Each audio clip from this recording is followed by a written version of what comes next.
ఛత్తీస్గఢ్ లో 14వ రోజు search operation కొనసాగుతోంది. బీజాపూర్ జిల్లాలో మావోయిస్టుల కోసం గాలిస్తున్నారు.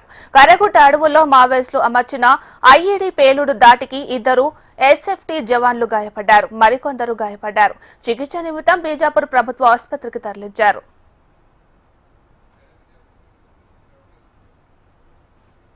ఇదే అంశానికి సంబంధించి మరింత సమాచారాన్ని మా ప్రతినిధి రవికిరణ్ అందిస్తారు. రవికిరణ్.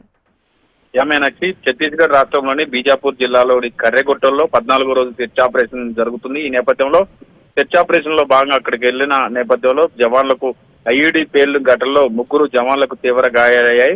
మరో 2 జవాన్లకు కూడా స్వల్ప గాయాలైనట్టుగా తెలుస్తుంది. ఇప్పటికే గాయపడినటువంటి జవాన్లు బీజాపూర్ జిల్లా ప్రభుత్వ ఆసుపత్రికి తరలించి భద్రతా బలగాలు అయితే వెంటనే తరలించడంతో వైద్యం అయితే అందిస్తున్నారు. కర్రెగుట్టలో ఐఈడీ పేలుడుతో ఒకసారిగా సంచలనంగా మారింది.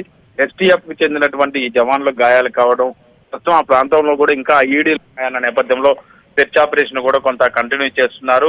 పెద్ద ఎత్తున కర్రెగుట్టల చుట్టూ కూడా 14వ రోజు సెర్చ్ ఆపరేషన్ కంటిన్యూ అవుతుంది. మావోయిస్టులు ఇంకా కర్రెగుట్టలోనే ఉన్నారన్న సమాచారంతో ఇంటెలిజెన్స్ నివేదికలతో ఇప్పటికే అక్కడ శాశ్వత బేస్ క్యాంపును కూడా ఏర్పాటు చేసిన భద్రతా బలగాలు ఆ ప్రాంతంపై పూర్తి స్థాయిలో పట్టు సాధించేందుకు పెద్ద ఎత్తున కసరత్తు చేస్తున్నప్పటికీ ఐఈడీకి సంబంధించినటువంటి బాంబులు ఏవైతే ఉంటాయో అవన్నీ కూడా ఒక్కొక్కటిగా బయటపడుతున్నాయి. ఇప్పటికే పలు చోట్ల ఐఈడీ బాంబులను వెలికి తీశారు. కానీ ఈ రోజు పేలుడు జరగడంతో 3 జవాన్లకైతే తీవ్ర గాయాలయ్యాయి. ప్రస్తుతం అయితే వాళ్ళ పరిస్థితి మంచిగానే ఉందని చెప్పేసి వైద్యులు అయితే సూచిస్తున్నారు. అయితే మిగతా ప్రాంతంలో కూడా పూర్తి స్థాయిలో వాటిని పర్యవేక్షించాలంటే చాలా వరకు కూడా ఐఈడీలు ఉన్న నేపథ్యంలో భద్రతా బలగాలు కూడా సాహసించే పరిస్థితి లేదు. ఆ ఐఈడీలకు సంబంధించి కర్రెగుట్టల చుట్టూ కూడా చాలా ప్రాంతాల్లో మావోయిస్టులు ఐఈడీలు పెట్టినట్టుగా తెలుస్తుంది. వీటన్నిటిని కూడా ఛేదించే క్రమంలో ముందుగానే బీడీఎస్ టీంను కూడా పంపించి పూర్తి స్థాయిలో పర్యవేక్షణ చేస్తున్నారు. బీడీఎస్ టీము ఐఈడీ కనుక్కునే పనిలో అయితే ప్రస్తుతం పడ్డట్టుగా తెలుస్తుంది. దీనికి సంబంధించి ఉన్నతాధికారులు కూడా ఇప్పటికే